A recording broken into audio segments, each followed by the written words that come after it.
raha misy andreto famataranreto ao antokatranonao dia manambara fa ao amin'ny tokatranonao ny fanatrehan'Andriamanitra. Ny farany tsy misy isalasalana.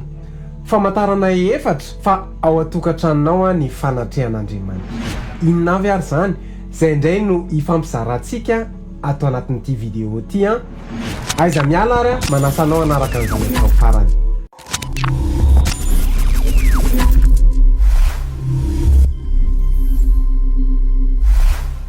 Faly miarabantsika rehetra tompoko fiadanan Jesosy antonona amintsika tsiraray avy.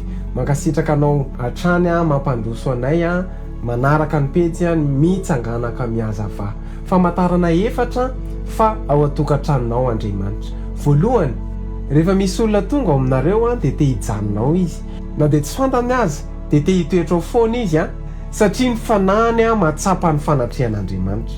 Ny faharoa, rehefa ianao ny tonga ao tokatranonareo na misy olona tonga ao dia matsapa fiadanana, matsapa fitsaharana, ary matsapa maivana izy rehefa tonga ao tokatranonareo.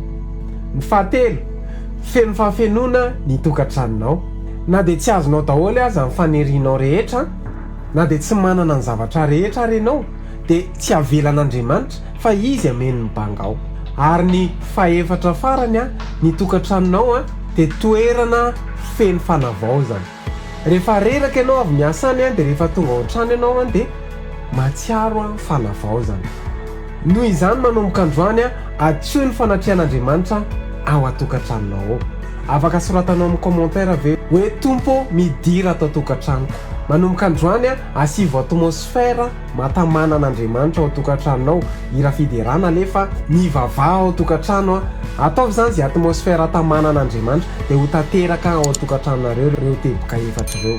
Raha nafinaritra anao ny vidéo dia zarao amin'ny olona tianao dia raha mbola tsy abonné amin'ny Pejy ianao dia manasanao isabonna amin'ny Pejy mba ahita vidéo tahak'izao satria isan-kerinandro zay dia mizara vidéo tahak'izao.